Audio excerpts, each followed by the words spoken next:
नमस्कार मित्रों, आज सीधू ने सच में हमारे साथ चंडीगढ़ से वरिष्ठ संपादक अजय शुक्ल जी जुड़े हैं। अजय जी, आपका स्वागत है। और आज जो बात करना है वो इंटेलिजेंस एजेंसीज ने ये बताया है कि 3 आतंकवादी, पाकिस्तानी आतंकवादी नेपाल की सीमा से भारत में घुसे हैं। भारत में नहीं, बिहार में घुसे हैं। और उनके नाम, उनके सब स्केच, उनके पासपोर्ट, ये सब भी रिलीज किया है। अब वास्तव में आपको मालूम है कि पहलगाम के कथित आतंकवादियों के स्केच उन्होंने रिलीज किए थे, वो फेक निकले थे। अब ये आतंकवादी कैसे घुसे? क्योंकि मोदी शाह की जिम्मेदारी है सरहदों की रक्षा करना, और बिहार में तब घुसे जबकि राहुल गांधी की ये वोटर अधिकार यात्रा चल रही है। मेरे ख्याल से आज अजय जी, आपसे बेहतर इस विषय पर बात करने वाला और कौन हो सकता है, और इसके गर्भित अर्थ क्या है, आतंकवादी कैसे घुसते हैं, पुलवामा कैसे होता है, पहलगाम कैसे होता है, ये सब आप भलीभांति जानते हैं। और आज ये घटनाक्रम हुआ है और फिर भी राहुल गांधी अपनी ये वोटर अधिकार यात्रा को आगे ले जा रहे हैं। तो इसके बारे में आपका विश्लेषण क्या है, ये सुनने के लिए हम और हमारे दर्शक लालायित हैं। अजय जी। देखिए, बिल्कुल सबसे वाजिब सवाल ये है। पहले तो सभी हमारे दर्शकों को और आपको नमस्कार।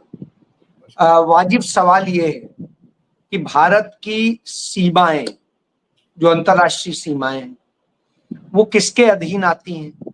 भारत सरकार के अधीन आती हैं। उनमें जो नरेंद्र मोदी सरकार के पहले तक, उसमें 5 किलोमीटर तक की सीमा बीएसएफ की निगरानी में होती थी।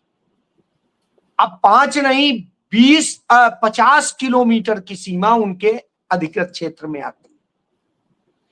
अब आप देखिए, अंतरराष्ट्रीय सीमा पर सीमा सुरक्षा सशस्त्र बल, आईटीबीपी, बीएसएफ, सीआरपीएफ और उसके अलावा जो है सेना की वो होती है, सबकी लेयर्स होती है। इसके बाद में तमाम सारे कस्टम या दूसरी और तमाम जांच की वो होती हैं। स्थानीय पुलिस से भी मदद ली जाती है। इतना सब कुछ यदि भारत, हम सबसे बड़ा बजट इस पर खर्च कर, और उसके बाद पहलगाम से जहां घटना हुई थी वहां से 200 किलोमीटर से भी अधिक दूरी से पाकिस्तान सीमा थी। वहां से पाकिस्तानी आतंकी घुसते हैं, आराम से आते हैं, सब कुछ कर कुरा के आराम से चले जाते हैं। तस्वीरें जारी होती हैं, वो वाले कभी मिलते नहीं। कोई नए लोग आते हैं, उन्हें मारा जाता है और कहा जाता है यही असली, वो वाली हमसे गलती से हो गई। तो साहब, दोषी कौन है? राहुल गांधी, कांग्रेस पार्टी? कौन दोषी? स्वाभाविक सी बात है, प्रधानमंत्री नरेंद्र मोदी है, रक्षा मंत्री राजनाथ सिंह है, और गृह मंत्री अमित शाह है। बीएसएफ और बाकी तमाम फोर्सेज उनके अंडर में है, सेना उनके अंडर में है। नरेंद्र मोदी ओवरऑल उसके इंचार्ज है, क्योंकि वो केंद्र शासित सूबा है। मैं इसलिए कह रहा हूं जी। पुलिस भी उनके अंडर में। लेकिन हमारे देश ने सब कुछ देख लिया। चलिए छोड़ दीजिए, अब हम आ जाते हैं बिहार। नरेंद्र मोदी जाते हैं, कहते हैं घुसपैठिया घुसपैठिया घुसपैठ। एक भी एसआईआर में घुसपैठिया नहीं आता है जो चुनाव आयोग लिस्ट जारी करता है। फिर भी बोले जा रहे हैं, कुछ नहीं मिल रहा है। तो कल एक खबर चलाई गई, एक शिक्षिका जो है बड़े समय से काम कर रही है, वो पाकिस्तानी थी और ऐसी थी वैसी थी।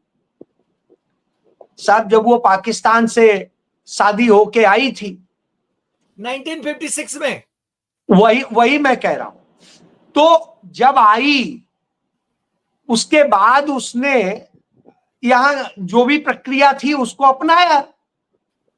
उसको आप खोजिए, वो इतने साल से सरकारी नौकरी ऐसे थोड़ी नहीं कर रही।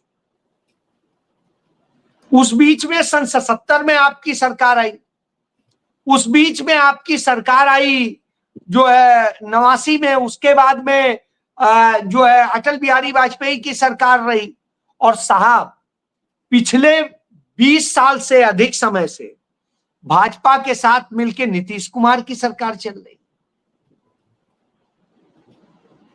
तो अब आप बताइए, इसका मतलब है आप इतने समय में भी नहीं करे, अब आके आप ये शोर मचा रहे हो, बाद में फिर होगा वही चीज जैसे हुई थी कि पुणे से पकड़ ले गए, कहा नहीं ये तो बांग्लादेशी है, बांग्लादेश की सीमा में फेंक दिया, बाद में निकल के आया वो तो ओरिजिनली रहने ही वाले हमारे बंगाल के हैं, पश्चिम बंगाल के, ना कि बांग्लादेश के मुर्शिदाबाद के रहने वाले थे।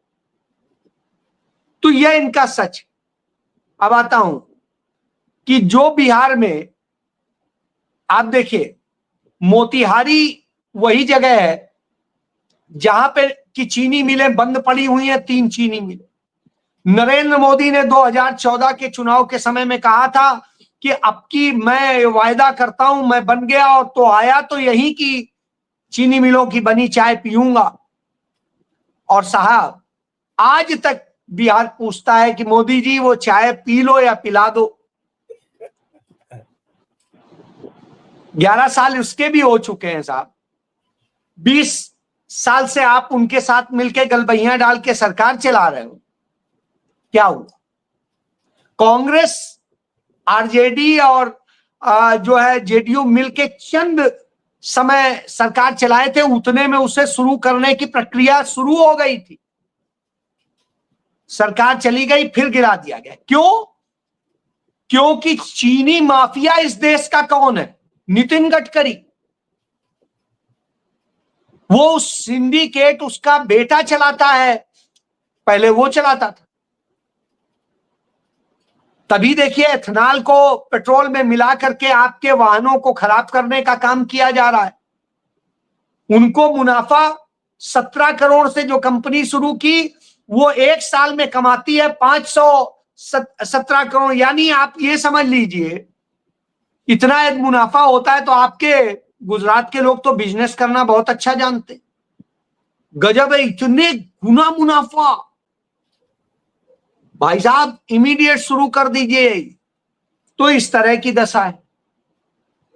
अब मैं इसी पे ही वो कहता हूं कि जब इस तरह के खेल चलते हैं, निश्चित रूप से बहुत जगह आता है कि क्या आपने बना दिया है देश जी। ऐसी स्थिति में उसी मोतिहारी का एसपी कहता है कि 3 लश्करे जैसे मोहम्मद के पाकिस्तान से आए हैं और रक्सौल बॉर्डर से इंटर कर चुके हैं। तो साहब रक्सौल बॉर्डर पे तो आपकी लगी हुई है फोर्स, क्यों नहीं रोका?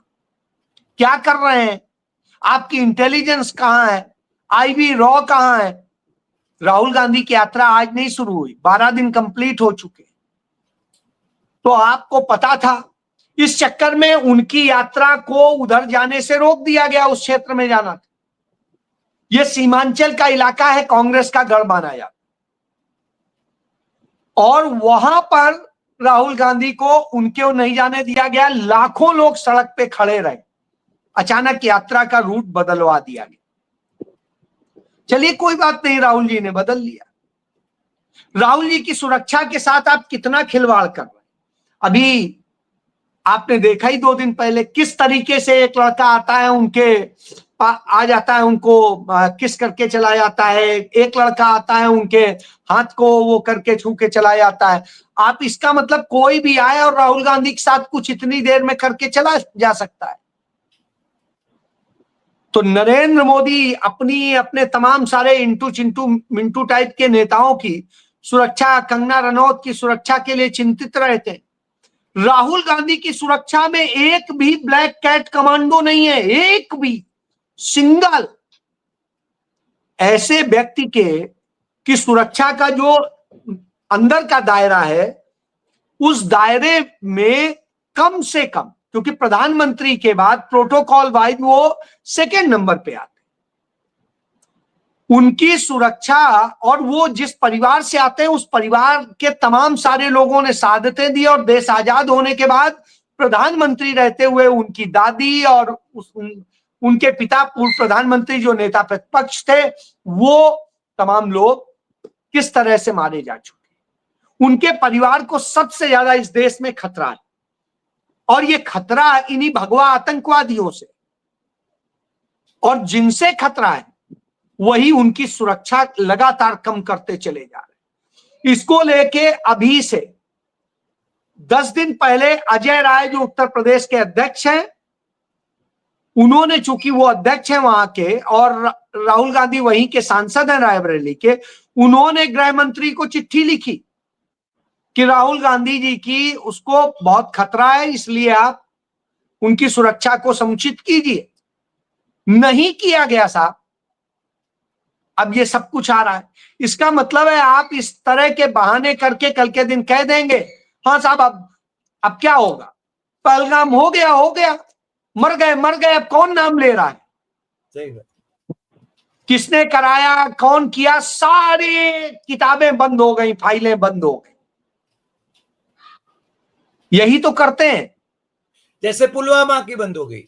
मैं वही तो कह रहा हूं, हर एक फाइल, यही छत्तीस सिंहपुरा, वो सारी तो फाइलें बंद हो गई, पठानकोट, कोई भी आप बात कर लीजिए।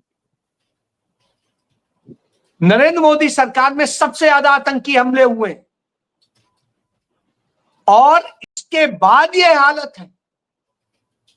इतने गंभीर घटनाएं हुई जहां कभी कोई इंटर नहीं कर सकता था, कहते थे परिंदा पर नहीं मार सकता है, वहां पठानकोट में हो जाता है। जिस समय कथित ऑपरेशन सिंदूर चल रहा था, उस समय देखिए जो जम्मू के बिल्कुल साथ में ही है, पठानकोट के भी साथ में है, वहां पर एयरबेस के स्टेशन पर हमला हो जाता है, और तमाम तरह की घटनाएं हुई। ये सब अपने आप में दिखा रही है कि राहुल गांधी को खत्म कर देने की पूरी साजिश रची जा रही। क्यों? क्योंकि अब यह साबित हो चुका है, नरेंद्र मोदी के लिए हर कोई बोलने लगा है कि देश की पनौती है। और उसने, आप अपने गुजरात में ही देख रहे होंगे, सूरत में आज कैसे तमाम कारोबार बंद हो गए, किस तरह से, चाहे कानपुर में बुरी स्थिति है, इसी तरीके से आगरा से लेके उधर सब जगह जहां निर्यात हो रहा है, सब बिल्कुल रो रहे हैं इस समय। साहब जब इतनी बुरी स्थिति होगी तो क्या करेंगे? क्योंकि तो नरेंद्र मोदी तो साहब विदेश, चाइना चले और जापान चले, बुलेट ट्रेन जो लाना है। मैं यही कह रहा हूं, धंधा कुछ और है। उस बुलेट ट्रेन से आप ही के गुजरात में, मैं वो डेटा देख रहा था, इनकम टैक्स देने वाले जो देश में टॉप 10 स्टेट्स हैं, 10 राज्य, इस देश का ही नहीं, एशिया का सबसे रईस आपके यहां से आता है, इसके अलावा आते हैं। लेकिन साहब इनकम टैक्स देने वाले टॉप 10 राज्यों की सूची में कहीं पर भी गुजरात नहीं है। यानी गुजराती इस स्थिति में भी नहीं है। ये एक बड़ा गंभीर विषय है। और जब एक भी ना हो और आप कहें कि साहब इसके बाद कि गुजरात की ये है, गुजरात की वो है, तो साहब इसको बर्बाद किसने किया? इसका मतलब है आपने इतना बर्बाद कर दिया कि वहां एक भी टॉप 10 में नहीं हो सकता है। पहले नंबर पे महाराष्ट्र है, दूसरे नंबर पे कर्नाटक है, फिर जो है क्या कहते हैं तेलंगाना, उत्तर प्रदेश। ये उत्तर प्रदेश चूंकि बहुत बड़ा राज्य है इसलिए उसका नाम आ जाता है। शेष और कोई ये स्थिति है कि इस स्तर का कोई राज्य ही नहीं है। आप ये देखिए पूरी लिस्ट, जी जी, यह हालत है। और जब आपके यहां का कोई नहीं आ रहा है, देखिए पहले नंबर महाराष्ट्र, फिर कर्नाटका, फिर तमिलनाडु, इसके बाद में उत्तर प्रदेश, फिर तेलंगाना, फिर वेस्ट बंगाल। तेलंगाना इतना सा राज्य है, वेस्ट बंगाल, फिर दिल्ली, फिर हरियाणा, फिर केरला, फिर आंध्र। अब आप सोच लीजिए, जहां जहां भाजपा लंबे समय से शासन कर रही है, गुजरात हो गया, मध्य प्रदेश हो गया, दूसरे हो गया, यूपी भी हो गया। यूपी के क्षेत्रफल के हिसाब से यदि इन राज्यों के हिसाब से बांट देंगे तो यूपी भी नहीं आएगा जी। तो इस दशा में जहां हो, उस राज्य में आप इस तरह की स्थिति, तो ये हालत इन्होंने कर दी है। जब यह हालत कर दी है, निश्चित रूप से इस देश के लोगों, वहां पर आप ले जाके कहेंगे बुलेट ट्रेन चलाएंगे, कितने लोग बुलेट ट्रेन से चलेंगे साहब? सोचना पड़ेगा कि इतना महंगी से क्यों जाए भाई, हम बस यूज कर लेंगे, सामान्य ट्रेन यूज कर लेंगे, थोड़ा टाइम ज्यादा लगा लेंगे। इतना पैसा खर्च करके तो हमारा नहीं पल्ले पड़ेगा ना। अब दूसरा, दिल्ली से वाराणसी बुलेट ट्रेन चलाने का भी उनका इरादा है, इसलिए तो जापान में कॉन्ट्रैक्ट करेंगे, एमओयू मैं साइन करें। यही कह रहा हूं।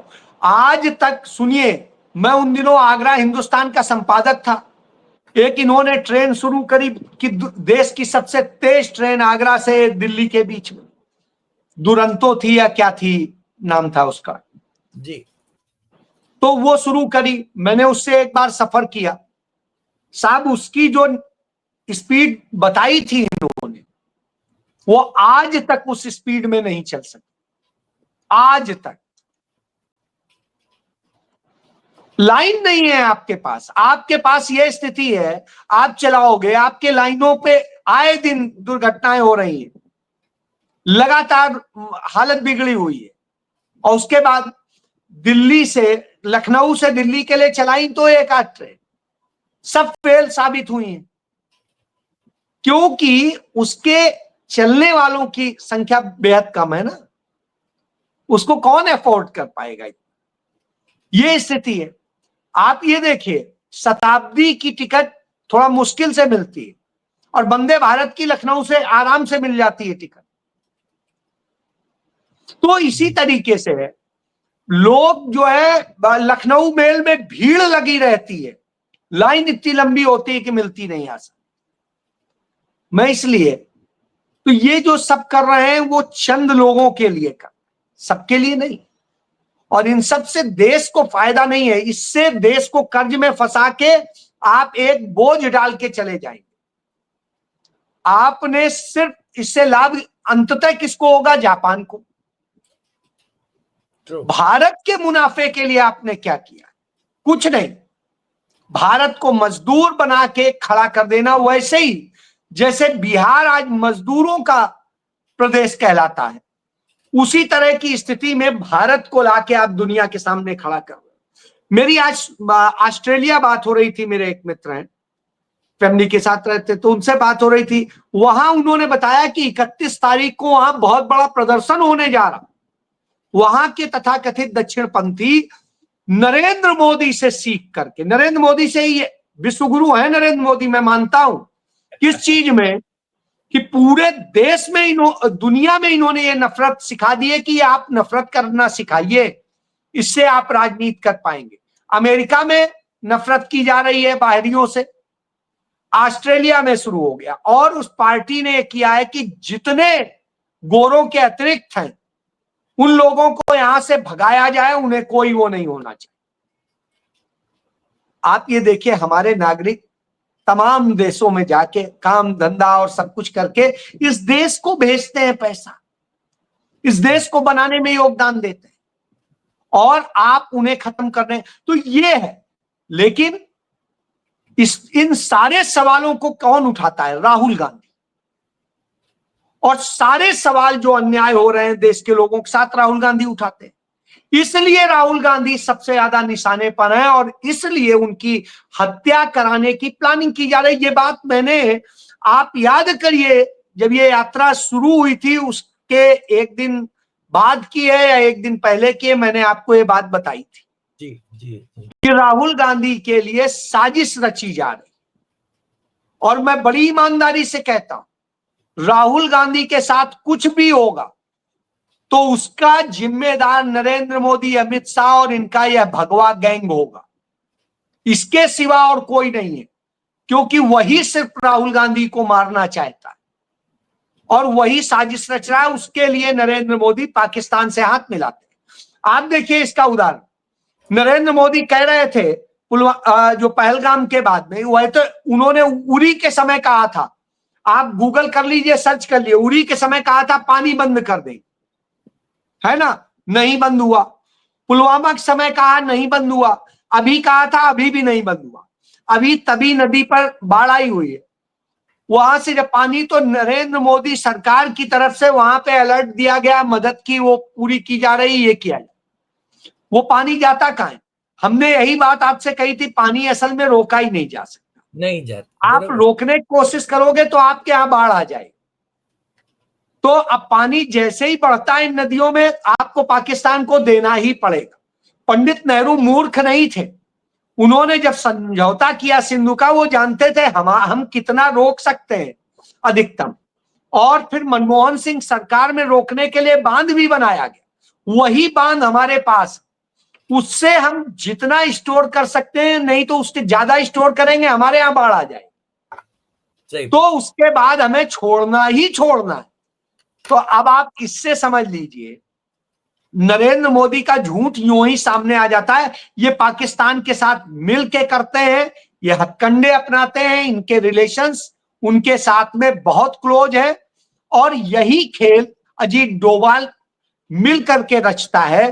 अजीत डोभाल इसी का माहिर है, और इसका उदाहरण देता हूं, जम्मू कश्मीर का जो डीजीपी है, वो छत्तीसगढ़ का वो में आईजी हुआ करता, और वहां पर किस तरह से आतंकी वो नक्सली हमला बता के और करके कांग्रेस के तमाम नेता मारे गए थे। हाँ। उसके अलावा एक और घटना हुई थी, उस समय भी वही आईजी था। उसके बाद में जब पुलवामा की घटना हुई, तब वही व्यक्ति पुलवामा का आईजी था। और जब पहलगाम की घटना होती है, तो वही व्यक्ति वहां का डीजीपी है। मैं ये इत्तेफाक नहीं हो सकती, 4 घटनाएं हैं, और वो नरेंद्र मोदी अमित शाह का बहुत क्लोज है। कनेक्शन देख लीजिए, मैं बहुत सारी चीजों को आप यदि सर्च करेंगे, आपको पता चल जाएगा कि क्या क्या कैसे क्या हो रहा है, क्यों हो रहा है। इन खेल को समझना पड़ेगा। इसलिए राहुल गांधी की जिंदगी आज खतरे में है, क्योंकि इन्होंने ये किया। दूसरी चीज, ये राहुल गांधी के अलावा किसी से डरते नहीं, इन्हें ये पता चल गया। देखिए आप, एक सर्वे हुआ mood off nation, India today ने किया, इसको करने वाला कौन है? नानाजी देशमुख का पोता, नाती पोता जो भी कहिए, यशवंत देशमुख, यशवंत है। अब आप सोचिए, सी वोटर वाला जी, और उसके साथ मिलके ये करते हैं। अब उसमें क्या दिखाया गया, आज ऐसे वक्त में जब दुनिया देख रही कि नरेंद्र मोदी को 52% से अधिक लोग लीडर के रूप में पसंद करते हैं देश, राहुल गांधी को सिर्फ 25%। इसके बाद आप देखिए, जबकि आप दक्षिण और इधर सब जगह चले जाइए, गाली देते आज मिल रहे हैं। आप यहां आइए, मेरे चंडीगढ़ से लेके आप चले जाइए जम्मू कश्मीर तक, सब गाली देते मिल रहे हैं, तब उन्हें पसंद है। दूसरा, जब प्रधानमंत्री के रूप में कौन पसंद है, तो नरेंद्र मोदी 58% पसंद है। फिर उसके बाद में अमित शाह सबसे बड़ी पसंद है, उसके बाद में आदित्यनाथ पसंद है, और उसके बाद नितिन गडकरी। यानी राहुल गांधी कहीं प्रधानमंत्री पद के लिए पसंद ही नहीं। अब आप इन सब से समझ लीजिए कि क्या स्थिति है। तो ये सब करके क्यों? क्योंकि घबरा गए हैं राहुल गांधी के साथ जिस तरह से जनता चल रही है। आप अपने दर्शकों को दिखाइए कि कैसे जनता उनके लिए पागल हो रही, और उसका पागलपन वहां सामने नजर आ रहा है। कैसे आदमी अपना जीवन खतरे में डाल के भी राहुल जी के साथ चलने को और करने को। आप इसकी एक तो मैं दिखाई देता हूं, ये आप देखिए, जनमेदनी, जन सैलाब जी, यो जन सैलाब घूम रहा है। और जिसके लिए ये घूम रहा हो, आप कल्पना करिए कि उसके बाद आप कह रहे हैं कि उसका कुछ नहीं है, उसे कोई नहीं पसंद कर रहा है। क्या है साहब, आज पूरा बिहार जिस तरीके से खड़ा हो गया, इन्हें खतरा लगने लगा है, और इसका संदेश दक्षिण भारत तक जा रहा है, दूसरे राज्यों में जा रहा है, दुनिया में जा रहा है। तो ये घबरा गए हैं, तो ये कर रहे हैं। और आपको इसमें जोड़ दूं कि इसीलिए उनकी यात्रा को तो डिरेल करने की कोशिश की है, उनके ऊपर झूठे आक्षेप भी लगाने शुरू कर दिए। हम लोग रेगुलर लाइव देख रहे हैं, सुन रहे हैं, और स्थिति ये है, आज चलाया जा रहा है यहां सब जगह कि नरेंद्र मोदी की मां को राहुल गांधी ने गाली दे दी, उनके साथ के लोगों ने गाली दे दी, पता नहीं कब दे दी। साहब, एक एडिटेड वीडियो, और जो वीडियो जो मीडिया हाउस चला रहे हैं वो लिख रहे हैं कि इसकी कोई सत्यता की वो नहीं है। राइट। तो भाई चला क्यों रहे हो ये दिए? और नरेंद्र मोदी सरकार के सारे मंत्री, सारे मुख्यमंत्री सब ट्वीट कर रहे हैं कि राहुल गांधी ऐसा घिनौना, राहुल गांधी, यानी राहुल गांधी खिलाफ नफरत फैलाने का काम कर रहे हैं, जिससे कि जो इनका भगवा गैंग है, अंधभक्त है, वो राहुल गांधी पे हमला कर, ये इनकी साजिश है। तो कांग्रेस पार्टी ने भी कमर कस ली है, कहा जो भी होगा होगा। राहुल गांधी डरते नहीं है, ये बात कल एमके स्टालिन कह के गए हैं वहां, और राहुल गांधी ने भी कह दिया। अब यही नहीं, पटना में जिस दिन समापन होगा उस दिन सिर्फ सभा नहीं होगी, उस दिन गांधी मैदान से लेके अंबेडकर प्रतिमा तक जो है पैदल मार्च होगा, और 10 लाख लोग जो है अनुमान लगाया जा रहा है, जो परमिशन के लिए नंबर दिया गया है 10 लाख लोगों के उसमें है। अब इनकी हालत यहीं से और बिगड़ गई, इसलिए डिरेल, इसे रोकने के लिए, डिरेल करने के लिए तमाम खेल किए जाए। जी अजय जी, आज आप बहुत व्यस्त रहे, बावजूद इसके आप हमारे साथ जुड़े। आपके पास समय की बहुत तंगी थी, फिर भी आपने हमारे लिए समय निकाला और जो विश्लेषण किया वो दर्शकों को बराबर ये सूचित करने के लिए है कि राहुल गांधी ही निशाने पर हैं, और ये घबराते हैं, जो शासक हैं भारतीय जनता पार्टी वाले, वो कितने घबराते हैं उनसे, ये आपने बताया। इसके लिए हम आपके बहुत बहुत शुक्रगुजार हैं, और फिर मिलते हैं नए एपिसोड में नए विषय के साथ। नमस्कार।